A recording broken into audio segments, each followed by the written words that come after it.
Esse é o Democracia na Teia. A gente está recebendo aqui o Caio Coppola. Obrigado, Caio. Você sabe, você foi muito pedido aqui no programa, certo? Não acredito. É legal isso, não, muito legal. A gente conversa aqui livremente sobre política, comportamento. Eu queria te fazer uma pergunta que não é tão óbvia assim, mas eu ouvi você falar isso em algum lugar ou escrever. É o seguinte: que vínculo que você faz entre ceticismo e ser conservador? Porque normalmente quando se fala em conservador, as pessoas pensam, sei lá, gente muito religiosa, né? Ou pensa-se no clã Bolsonaro. Sim. Então, como que você faz esse vínculo entre ceticismo e ser conservador? É engraçado esse ponto que você tocou, professor, da associação que as pessoas fazem entre conservadorismo e bolsonarismo.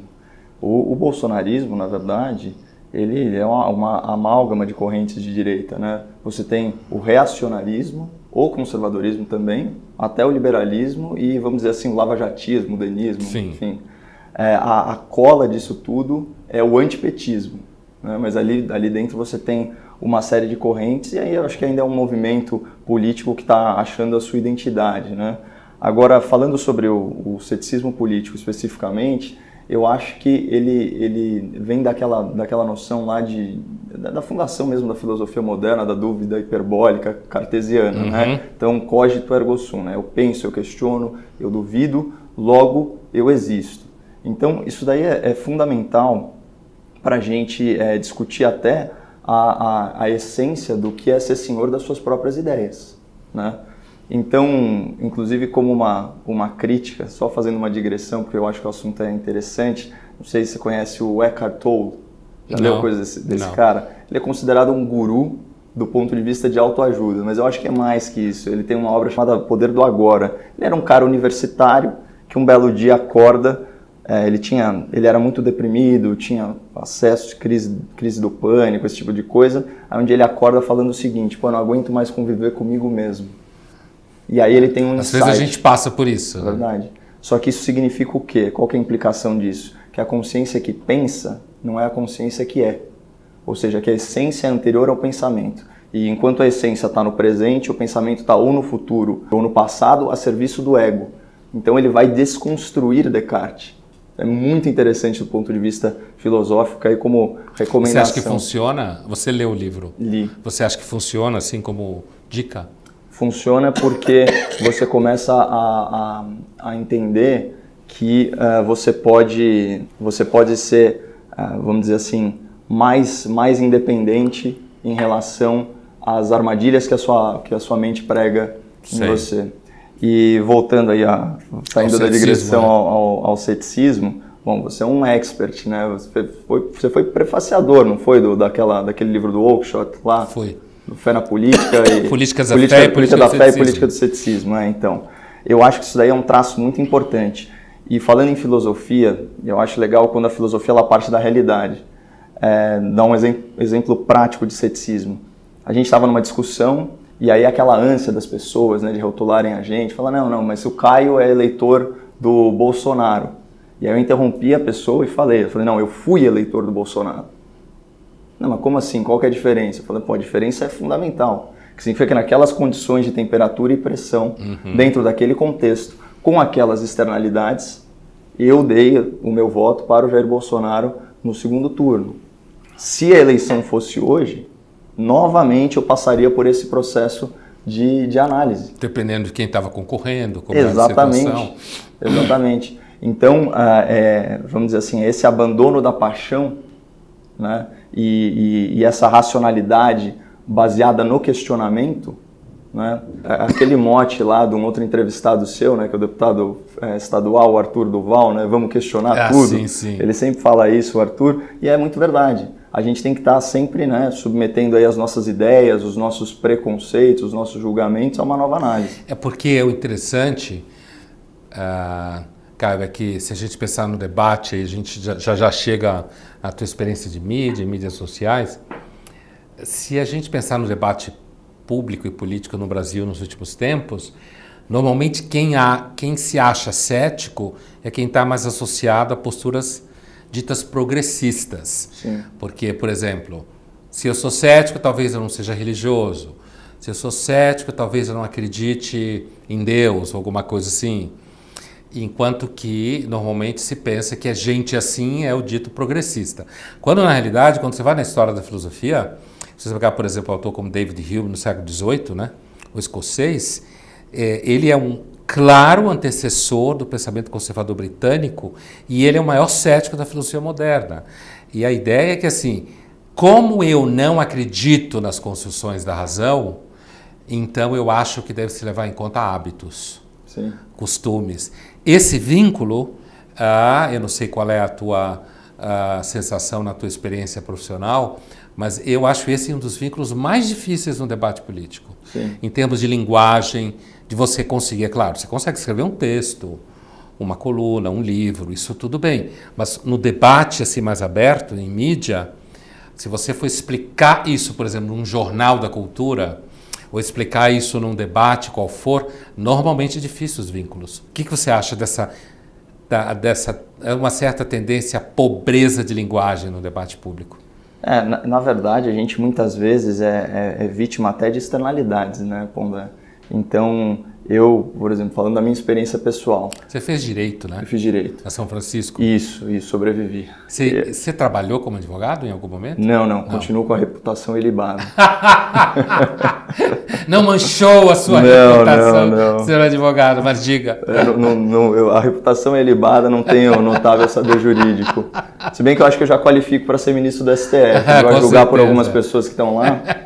Mas então, muitas vezes as externalidades, elas acabam definindo até a percepção que as pessoas têm da gente. Você é colocado num determinado frame que orienta a percepção geral. É difícil enriquecer o debate, é difícil introduzir uma noção como o ceticismo, quando isso pode ser muitas vezes associado a um pessimismo inveterado, que não é o caso, pode ser associado a uma falta de religiosidade, que não é o caso. Niilismo. Um niilismo, um fatalismo, alguma coisa desse tipo, mas é o desafio. Eu acho que a gente também não pode embarcar, já que estamos falando de ismos, a gente não pode embarcar num elitismo e abandonar a missão de agregar valor ao debate público, né? Ou de achar que as pessoas não vão entender isso ou aquilo. Eu confio muito no que o professor Augusto Nunes chama de sabedoria subjacente do povo, sabe? Sim. Eu acho que existe um feeling aí, né? E muitas vezes as elites, sejam elas da mídia, da política, do estamento burocrático, elas se descolam muito das vozes das ruas. Eu procuro estar sempre atento. Isso na verdade, essa ideia que você falou do Augusto Nunes, isso na filosofia é o conceito, né? A gente estava no século XVIII, o Adam Smith no século XVIII, ele fala isso, quer dizer, e é por isso que ele inclusive defende a economia livre. Sim. É uma tese conhecida... Como se fosse um inconsciente coletivo que orientasse a mão invisível do mercado. Exatamente, é impossível qualquer pessoa saber com certeza o que as pessoas vão fazer, porque do ponto de vista econômico, porque as pessoas têm, mesmo que seja um microconhecimento, esse é difundido. É isso que você está falando. E o negócio do planejamento, né? Já que a gente falou da política de fé. Tem um estudo muito interessante, ele é citado num livro, eu esqueci a tradução para o português, mas em inglês ele se chama Reworks. Ele é um livro disruptivo, então, sobre empreendedorismo. Então, um dos mandamentos é planejar, é adivinhar. E olha que interessante, eles pegaram um estudo, acho que australiano, tem 5.000 ou 3.000 business plans, né, de startups. E desses, eles identificaram que só 3 ou 5 seguiram à risca o business plan determinado. E os 3 ou 5 que seguiram, as empresas quebraram. Então, assim, é sempre uma falsa sensação de controle. Então, se você não consegue projetar no tempo nem o sucesso de uma companhia, imagina de uma economia. Imagina a loucura, a insensatez de uma economia planejada, com preços artificiais, ou políticas públicas progressistas que não fazem como o conservadorismo, que adequam a norma ao costume, mas sim fazem um top-down, né? De cima para baixo sempre. Então você tem, por exemplo, já que a gente falou no STF, você tem ministros lá se arvorando da sua superautoridade para determinar mudanças na legislação que são contrárias ao que pensa 80% da população brasileira. Isso que você estava dizendo me parece que planejar tem algo a ver com intuitivo, com, sabe, não só geométrico, matemático. Na verdade, assim, O mundo é daqueles que conseguem se adaptar, né? E a sensação de controle que o planejamento dá, ela é de certa forma falsa, de que aqui a gente não está fazendo uma apologia do caos, né? Longe disso. Agora, conforme as externalidades vão se apresentando, conforme a conjuntura vai mudando, você vai adaptando o seu comportamento. Existe uma grande discussão, por exemplo, voltando para o conservadorismo, né? Fazendo um link aqui, se conservadorismo é uma ideologia ou não. Sei. Eu particularmente considero que não é uma ideologia porque não é estanque, não é um frame, é um modo de pensar, é um modo de encarar o mundo, né? Então, quando você fala em conservadorismo, né, preservar as conquistas da humanidade, reformando as injustiças e priorizando o costume em relação à norma, né? Esse tipo de coisa, ele não elimina o fato de que os costumes, mesmo a moral, ele tem uma certa fluidez e uma evolução natural. Então, o que era o correto para um conservador há 100 anos, não é exatamente o que é correto para um conservador agora. Portanto, as coisas mudam de Exatamente, exatamente. A sociedade evolui, mas o conservador sempre vai olhar com muito carinho para a história, para as tradições, justamente porque ele quer evitar aquela arrogância intelectual de achar que você pode mandar no mundo, quando a gente sabe que muitas vezes a gente nem arruma o próprio quarto, né? Eu, pelo menos, tenho sérios problemas com isso. Mas me fala uma coisa, que idade você tem, Caio? Eu tenho 32 anos. Como que um cara de 32 anos acabou pensando assim? Você sabe... Quando você falou alguma coisa assim como um certo cuidado ou carinho, não lembro exatamente a palavra, mas com o que já foi vivido, pensado. Você sabe aquela definição do Edmund Burke, que a sociedade é a comunidade de almas que reúne os mortos, os vivos, sim, e os que não nasceram. Me lembrou isso quando você estava falando. Sim. Então, assim, como é que é ter 32 anos e pensar assim... Como é que é isso com as minas, por exemplo? Como é que fica isso? Eu acho que, para mim, o que é muito interessante esse ponto, porque aí tá outro lugar em que a esquerda tem um monopólio, né? Que é o coolness, o atributo daquilo que é, como que a gente poderia traduzir, né? É charmoso, cativante, descolado, esse tipo de coisa. Quando na verdade... A gente pode usar aí nas palavras do Caetano mesmo, usar a realidade a nosso favor, né? E o que eu acho que a direita tem que trabalhar melhor, e isso vale para as minas e vale para a política, é o seguinte, é persuasão. Persuasão. Eu não acho que a direita seja muito persuasiva. A gente precisava de 16 anos de cleptocracia lulopetista para perceber que esse era um sistema que tinha que ser interrompido. Ou seja, só quando a realidade se impôs de uma forma assim colossal, com o país à beira do abismo, a gente conseguiu dar uma guinada para a direita na sociedade, que eu chamo, na verdade, foi quase recalibrar a régua ideológica. Porque ela estava totalmente à esquerda, lembra o Lula comemorando que só tinha gente de esquerda na eleição? Então, eu acho que nesse sentido, por que a esquerda é mais persuasiva? Porque ela consegue endereçar o sentimento. Ao passo que a direita está só na racionalidade. A arte da sedução, ela envolve também o emocional, as estratégias emocionais. E eu acho que gradualmente a direita está aprendendo a trabalhar um pouquinho melhor a linguagem e assim, falando metaforicamente, está pegando mais mulher.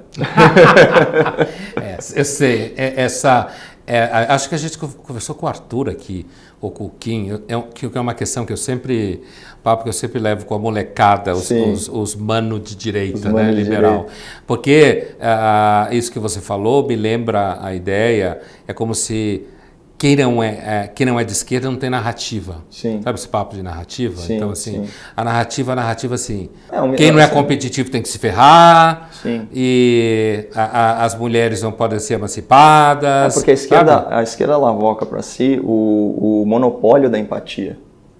Sim. E isso é muito estratégico, né? Quando você vai no ambiente universitário, né, você vai ver os coletivos da esquerda, eles dão uma sensação de pertencimento para aquelas pessoas, eles jogam no emocional. Fala assim, olha, você, lá na Universidade de São Paulo, né, cheio de nerd, o monte de virgem, né, para usar aí uma terminologia, uma gíria coloquial e tal, o que a esquerda vai fazer? Ela vai, não, vem aqui, olha só que legal, olha esse universo que se expande aí para você, né, de relacionamentos, de experiências, enfim. Experiência é uma palavra-chave. Entorpecimento. Tem até um monopólio novo, um jogo Monopoly para milênio, já viu? Não vi isso. Que ao invés de você acumular patrimônio, você acumula experiência. Olha só. Uma das coisas que eu fiz como empreendedor, eu tinha um site de venda de experiências na internet. Olha só, eu vendia passeio de balão, salto de paraquedas. Você desencanou? Desencanei. Na verdade, assim, eu nunca fui muito de dar murro em ponta de faca, né? Eu já fiz várias coisas, algumas bem-sucedidas, algumas que empataram. E eu fui galgando aí meus passos, principalmente na internet, até que uma das empresas chamou a atenção do grupo Buscapé e eu acabei sendo investido por esse grupo. Fiquei lá durante 3 anos como diretor-presidente da empresa que eu tinha, depois vendi as ações e fui montar uma banda de rock. Então, eu acho que eu faço parte dessa direita rock, mais festiva. E da banda de rock você foi para o debate público? Como era banda de rock, é uma coisa muito nichada, a gente vive num país que, sei lá, 70% da carta musical é sertanejo, aí você tem mais uns 15% de funk, aí você tem o resto, né? Eu compunha em inglês. Então a gente chegou até a fazer turnê nos Estados Unidos, na Inglaterra, eu conheci o Jack Shankly, que foi o cara que descobriu os Arctic Monkeys. Eu falei com esse cara 10 minutos, dei minhas demos para ele. Quando ele não retornou minhas ligações, eu tive o meu primeiro baque. E quando eu estava em turnê nos Estados Unidos, em Nova York, eu recebi uma ligação do Rio de Janeiro, o pessoal de produção da Rede Globo, chamando a gente para uma audição para o Superstar. Aí eu falei, beleza, troco as músicas do inglês para português, vamos embora, com a mídia da Rede Globo, dá para fazer isso virar uma carreira. Só que eu parei na última etapa, assim, a gente chegou a tocar lá no Projac e tal, acabou não rolando, falaram que o som era muito pesado, e o programa ia mudar de horário, e aí eu acabei ficando meio desiludido aí com essa história. E aí, reencontrando alguns amigos para almoçar, contar como estava a vida e tal, eu encontrei um que queria ser vereador. E foi assim que eu entrei na política. E você já entrou com a percepção mais liberal-conservadora? Sempre. Da onde que veio isso para você? Olha, é engraçado, né? Eu sempre fui imune ao socialismo, né? Inclusive, eu tenho um hiato, né, de política na minha vida de 10 anos que se deu na faculdade. Porque eu era presidente do Grêmio, eu gostava de política, todo mundo achava que eu tinha vocação para advocacia e tal. Só que quando eu cheguei na faculdade, eu via a dureza que era a política universitária e o nível visceral, né, em que a coisa operava. Imagina, eu entrei na faculdade em 2005, era o auge do Lula. Sim. Você imagina isso na Universidade de São Paulo. Eu nunca me senti tão pouco representado, né, num ambiente político, a ponto de me sentir desestimulado a participar. E por que você se sentia, como você falou, impermeável ao socialismo? Porque isso nunca, assim, sempre me pareceu muito natural. Eu não precisei de uma grande epifania, sabe, para perceber que o que convencionou se chamar de igualdade de resultado é uma grande utopia e que todas as civilizações que tentaram de uma forma artificial anular as diferenças que enriquecem a humanidade, elas ruíram, né? Você tem o comunismo, você até mesmo o nazismo, né? Então você tem todas essas ideologias, né? Esse grande laboratório da tragédia humana que foi o século XX, estavam lá escancarados para a gente. Eu estudei depois da queda do Muro de Berlim. Eu não tenho nenhuma desculpa para ser socialista. É verdade. Sei. Se a gente parar para pensar... Mas talvez a ignorância seja uma desculpa para quem é socialista, do teu ponto de vista, sendo da tua idade, já que não sabe nada. Eu não sei exatamente o que faz uma pessoa, e principalmente o jovem. Eu estava me questionando isso, né? Porque quando você pega o finalzinho da adolescência, o começo da vida adulta, a pessoa está em busca da sua identidade pessoal, né? Então, a coisa mais comum é você querer alienar aí a autoridade parental. Sim. E buscar a sua independência. Agora, é incrível como as pessoas, elas mudam de autoridade, né? Então, o cara sai da autoridade patriarcal e se submete a um sistema de crença, né, vamos chamar assim, um sistema político-ideológico, que vamos dizer assim, que opera em uníssono, baseado em cartilhas, né, que coloca, basicamente você está trocando a autoridade familiar pela autoridade estatal. Que às vezes é até pior, né? Às vezes não sempre, porque ela é opressora por definição. O Estado não te ama, a família te ama, o Estado não te ama. Então o cara troca a autoridade paterna pela autoridade do líder político. É bizarro isso. Você já leu Mises? Se eu já li? É. Não, só ouço falar. Eu senti uma certa vibe do von Mises no que você estava falando, Olha né? só. Quando você estava falando de uma certa percepção intuitiva, que as pessoas são diferentes. Sim. E de que, portanto, a liberdade de ação pressupõe Sim. certos riscos, né? De Sim. que uns vão para cá, outros vão mais além e tal. Como é que você percebe esse debate aqui no Brasil, liberal, conservador? Outro dia eu estava, acho que na PUC, a gente ia começar uma mesa, alguma coisa assim, e eu estava lá no café, lá em cima do 5º andar, aí se aproxima um menino, um aluno lá de ADM, como ele se apresentou, e ele pergunta para mim assim, Pondé, você se considera mais liberal ou mais conservador? Que é uma certa ânsia de querer encaixotar as pessoas e tal. Facilita o entendimento. Né? Você organiza num certo nível do repertório, organiza. A questão é que, na verdade, na história da filosofia, digamos, mais à direita, não à esquerda, liberal e conservador são conceitos que cruzam um com o outro, porque, a rigor, o pensamento conservador britânico descende do liberal de John Locke. Sim. Então, você tem uma linhagem. Como que você vê essa coisa do debate aqui no Brasil? Você que está tão inserido no debate de mídias sociais, liberal, conservador. Quem ironiza muito isso é o professor Marco Antônio Villa. Ele tira o maior, ele tira o maior sarro desse negócio de conservador nos costumes e liberal na economia. Ele que se declara. Quando eu perguntei para ele, professor, qual caixa? Preciso te colocar numa caixa urgentemente, né, para compreender o mundo, né? Vamos encaixotar todo mundo. Que caixa eu coloco o senhor? Ele falou brincando assim, republicanismo radical. Eu achei ótimo. Eu já vi ele falar isso. Republicanismo radical. Eu achei muito legal, né? O conceito de coisa pública, e realmente é coerente com as declarações dele, sempre prezando aí pelo interesse público e pela coisa pública, né? Como algo sacrossanto, né? Agora, essa dicotomia entre liberais e conservadores, eu acho que eu sou muito mais de procurar pontos de contato, sabe, Pondé? Porque, como você bem colocou, né, o conservadorismo ele vem do liberalismo clássico. Sim. Né? E aí você começa a ter toda uma gama de subclassificações. Então você tem desde o ANCAP até o NEOCON, né? Então, que o Villa não gosta. Exatamente. esse tipo de coisa. Mas eu acredito que o ponto em comum é que tanto o conservador quanto o liberal, eles ainda prezam pela liberdade como um valor fundamental e não a busca utópica pela igualdade artificialmente estabelecida pelo poder do estamento burocrático. Essa é a grande diferença. E aqui que está a principal convergência. É você dar, como você colocou, você dá espaço para que o indivíduo realize o seu pleno potencial. E se for para ter algum tipo de ação estatal, que ela seja na base, né? Então, portanto, focado na igualdade de oportunidade e não na igualdade de resultado. Existe uma grande confusão no debate público brasileiro do que é igualdade de oportunidade e do que é igualdade de resultado. Por exemplo, as pessoas acham que cotas em universidade, a gente está falando de igualdade de oportunidade. Não é igualdade de resultado. Você efetivamente modifica uma realidade de mérito para privilegiar pessoas, né? Sim. E inclusive incorrendo no erro de reparar uma injustiça com outra injustiça, né?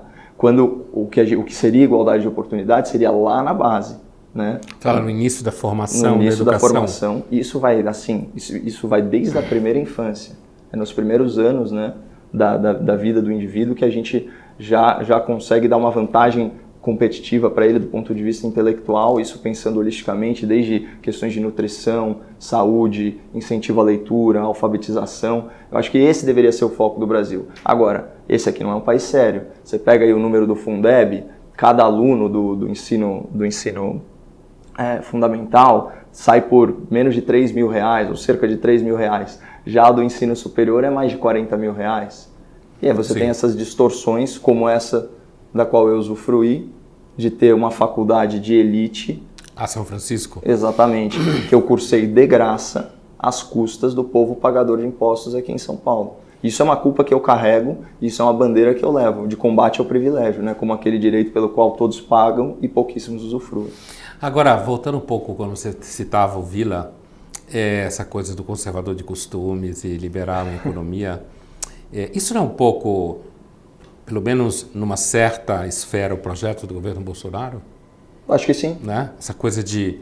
Isso, inclusive, explica parte da ironia do Vila. Sim, que está exatamente nesse lugar aí. Né? Sim, sim. Mas assim, quando a gente pensa no governo Bolsonaro, a ideia de reunir de um lado o grupo que tem se chamado de ideológico, né? Ao redor do Olavo e de seguidores do Olavo, que seria o de conservador de costumes, com o lado do Guedes, que é um lado Mises total, Hayek total. Escola de Chicago. Então, você acha que, quando você olha do ponto de vista de alguém que está no debate público, como você vê isso?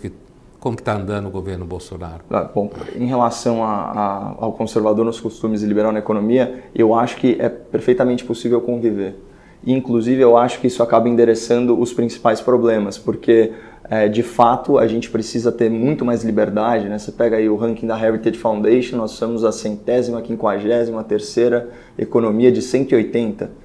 Por meio ponto, a gente não é classificado como economia reprimida. O ranking do Doing Business também, estamos além da 100ª posição, tudo horrível. Então a gente precisa de um choque de medidas liberais na economia, isso vai desde reforma previdenciária até tributária, passando por diversos pontos aí de redução de burocracia, esse tipo de coisa. E nos costumes, assim, é inegável que a gente vive numa crise ética e moral. A sociedade ela está se desconstruindo e tem alguns exemplos que são evidência, assim, é o óbvio ululante. Quando você tem professores que apanham dos alunos, você tem uma sociedade, Pondé, na qual os maus elementos eles são praticamente incentivados a cometer crime.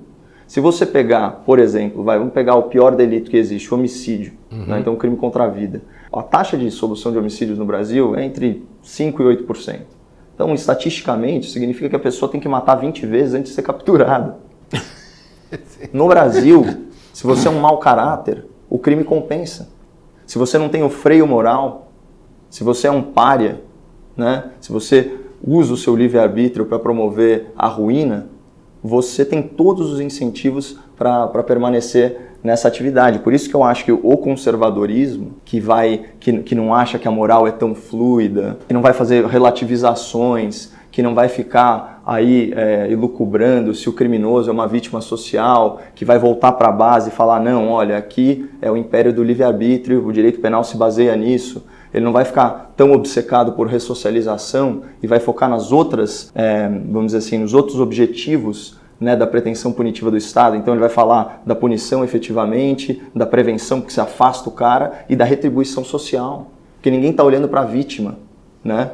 Como é que você pacifica uma sociedade quando o cidadão de bem ofere menos benefício do que o criminoso? De onde você acha que veio essa...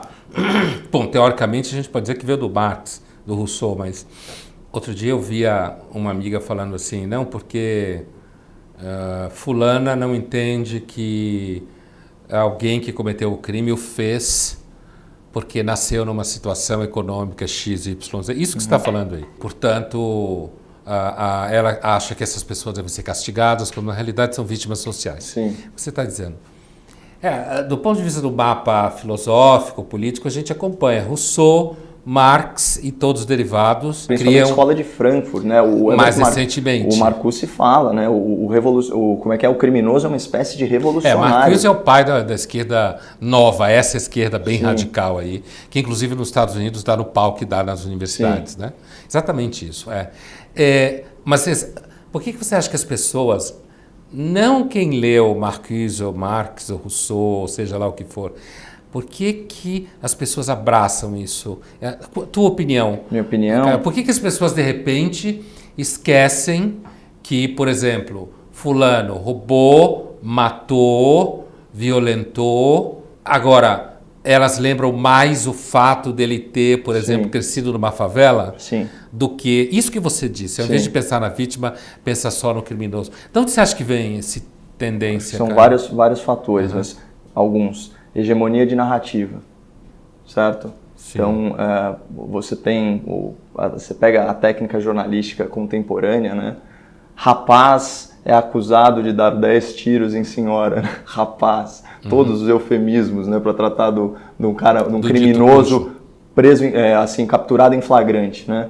Então, você tem isso, hegemonia de narrativa. Outra coisa que a gente falou, a questão da empatia. E tem muita empatia relacionada à culpa também. né? Uma culpa capitalista, uma culpa elitista. Você, na sua posição de classe média alta ou elite, você sente aí os privilégios, né? Na acepção mais ampla da palavra, você se sente aí um cara bem afortunado, privilegiado, e aí você olha com condescendência para quem na pirâmide social está abaixo. E aí você faz um mau uso da sua empatia, que na verdade é reflexo de um elitismo. Aquele filme Dogville, muito bom, né, com a Nicole Kidman, ele fala isso, né, num determinado momento. Você é tão arrogante, mas tão arrogante, que você tolera nos outros comportamentos que você não tolera em você mesmo. O pai fala para a filha. Aquele arremate maravilhoso. Final. E aí, como que isso linka com o conceito de vítima social? Você lá da elite, né? Geralmente é isso, né? O pessoal que fala do morro olhando com vista para o mar, né? Ou fazendo documentário. Fazendo documentário, fazendo arte.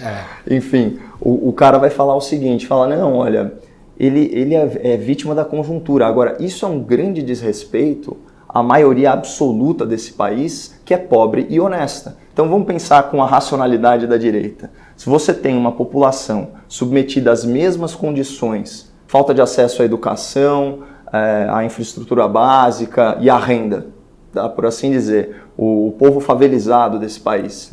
Você tem uma população de 100%, menos de 5%, de alguma forma, direta ou indiretamente, implicadas em atividades marginais.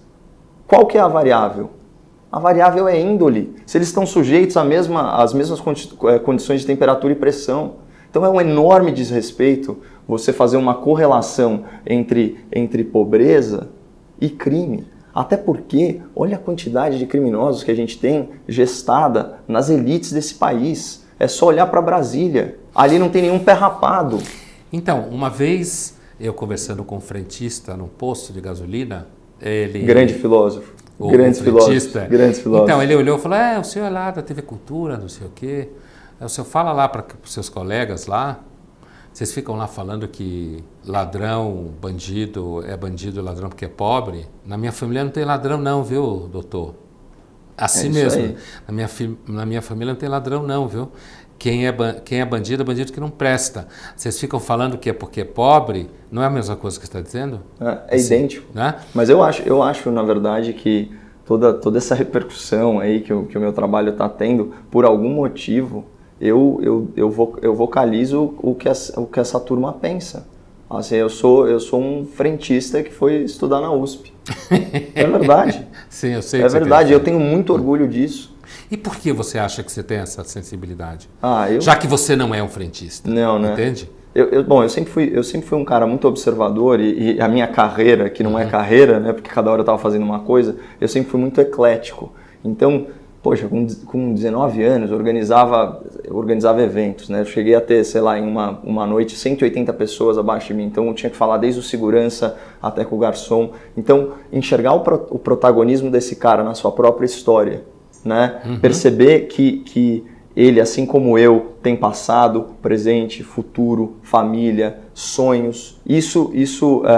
Eu acho que isso que me jogou de vez para o conservadorismo, no sentido de que eu não me imagino como brincando de títere com ninguém, entendeu? E eu vejo essas pessoas senhoras do seu próprio destino. Eu não acho que elas são vítimas de uma sociedade essencialmente opressora que está interessada em reprimi-las. Não, eu vejo o potencial de mobilidade social, né? Quem eu vejo atrapalhando essa mobilidade social são justamente as pessoas que tomaram para si esse discurso da empatia e tal. Afinal de contas, se você pensar as grandes mazelas sociais do Brasil, os mecanismos perversos, as grandes e gigantescas engrenagens perversas de transferência de renda, são políticas de esquerda.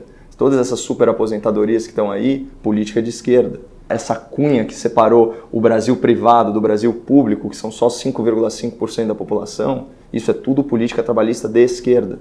E essa turma está drenando o dinheiro do nosso país e levando para o que o Bernie Sanders lá chama de top 1%. Como o Brasil é um país bizarro, no 1%, a maioria das pessoas são funcionários públicos.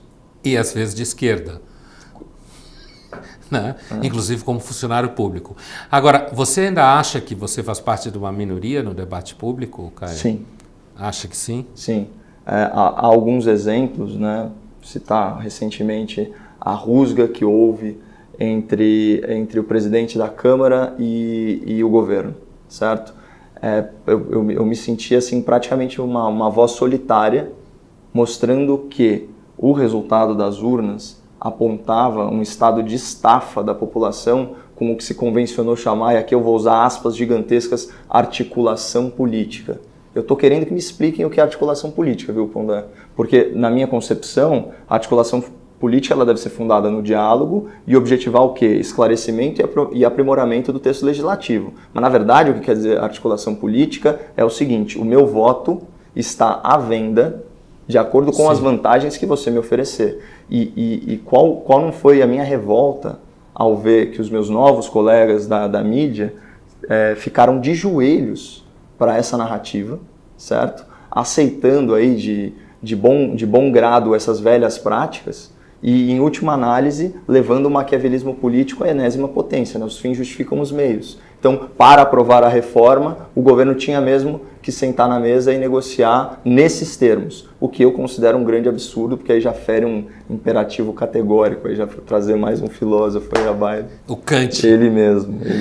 Obrigado, cara. Foi um prazer. O prazer foi todo meu. Na verdade, foi uma honra, viu, professor? Eu queria muito conhecer o senhor. Muito obrigado. Ele parou para respirar. Não, eu não tinha mais nada a falar. Eu opero em 90%, entendeu, Pondé? É a pessoa mais pedida do canal. Então, Foi. Pediram muito para você vir aqui. Tá mal, hein, professor? É? Você imagina o estado de coisas que está o Brasil.